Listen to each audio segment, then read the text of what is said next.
হাই friends, আজি মই ৰাতিপুৱা চাহ কাপৰ পৰা ষ্টাৰ্ট কৰি দিছোঁ। এয়া মন্দিৰলৈ যাবলৈ ধুনীয়াকৈ ওলাই লৈছোঁ।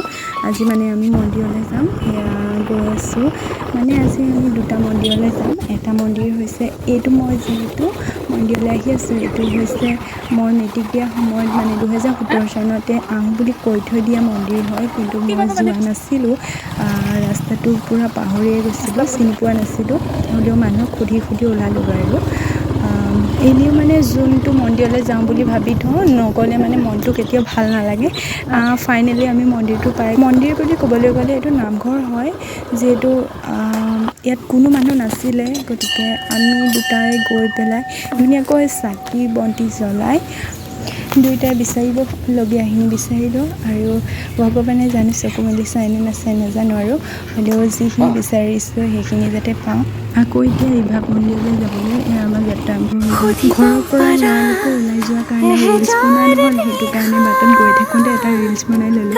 আৰু এনেও ছোৱালীবিলাকে মানে কিবা এযোৰ কাপোৰ বা ক'ৰবালৈ যোৱাৰ আগতে এটা ৰিলচ বনালে ভাল লাগে ন, সেইটো কাৰণে মই ৰিলচ বনাই ল'লোঁ। আমি দুটা আকৌ গৈ আছোঁ।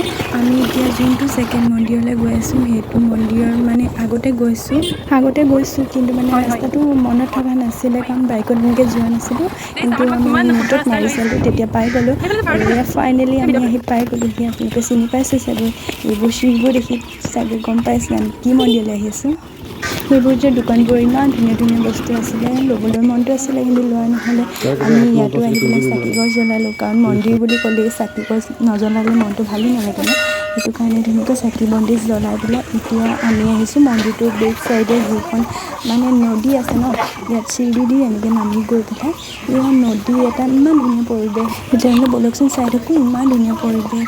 এনেকৈ নামি গ'লেতো ভালেই লাগে চিৰিটোত, কিন্তু উঠিবলৈহে ইমান টান নহয়। এয়া চাওকচোন, ইমান ধুনীয়া পৰিৱেশ ন। সেয়া চাওকচোন, ভোমোৱাগুৰি ব্ৰিজখন ইমান ধুনীয়াকৈ দেখি থাকে। আৰু মা ভৈৰৱী মন্দিৰৰ পৰা পাছফালে আহি পেলাই যিটো ইমান ধুনীয়া পৰিৱেশ, সেইটো সঁচাকৈ বহুত ভাল লাগে। আৰু মোৰ সেই দলংখনত উঠিবলৈ বহুত মনটো আছিলে, কিন্তু উঠিব নোৱাৰিলোঁ, কাৰণ ভাগি আছে ন। আৰু এটা কথা, ইয়াত মানে এনেকুৱা মহ আছে নহয়, মোৰ মানে গোটেই পিঠি ৰঙা কৰি পেলাইছে। আৰু ইয়াৰ পৰা দেখি থাকে কি ধুনীয়া পৰিৱেশ এটা, কিন্তু এটাই বেয়া লাগিছে, ইয়াতে ইমান মানুহ এনেকৈ থাকিবলগীয়া হৈছে, কাৰণ এই পানীয়ে গোটেইবোৰ মানুহ এনেকুৱা অৱস্থা কৰি পেলাইছে। নামাতটো নামিলোঁ, কিন্তু উঠিবলৈ যে ইমান কষ্ট হয় ন, হ'লেও লাহে লাহেকৈ আহি। আৰু শ্ৰী মা ভৈৰৱী মন্দিৰলৈ কোন কোন গৈছে মোক কমেণ্টত কৰি জনাব হা। গৈ যে ইমান ভাল লাগে ন, আৰু এই চিৰিটোত নামি পেলাই ইমান ভাল লাগে, কিন্তু উঠিবলৈ যে ইমান কষ্ট, বাপৰে চাওকচোন। ইয়াতো চাকি জ্বলালোঁ, কিন্তু মানে পূজা কৰা নাছিলোঁ, পূজা কৰা অকণ দেৰি হ'ব বুলি ক'লে। আমি অলপ সেইকাৰণে ফুৰিব ওলাই গ'লোঁ। আৰু এয়া বাটতে পালোঁ আইচক্ৰীম খাই যে ইমান ভাল লাগে ন। আমি মানে গৈ থাকোঁতে এই মন্দিৰটো দেখিলোঁ। এই মন্দিৰটো মানে মই গৈছোঁ, কিন্তু কি মন্দিৰ গম নাপাওঁ। মই গণেশ মন্দিৰ কৈ পালোঁ, কিন্তু ৰাম মন্দিৰ হয়। ভাল লাগে, ইয়াৰ ভিতৰত সোমাই বহুত ভাল লাগে, কিন্তু সোমাবলৈ নহ'লে। লাগুৰু বিষ্ণুপ্ৰসাদ ৰাভাদেৱৰ এইখন সমাধিস্থল হয়, কিন্তু আমি আকৌ গুচি আহিলোঁ, কাৰণ সেৱা কৰা টাইম হৈ গ'ল যে, সেইকাৰণে গুচি আহিলোঁ। প্ৰসাদ খালোঁ, লগতে খিচিৰিও খালোঁ। খিচিৰি ভাজি যে খাই ইমান ভাল লাগে, আৰু আমি খাই বৈ ৰখা নাই আৰু একদম লৰালৰিকৈ ঘৰত আহিছোঁ, ইমান যে গৰম ন।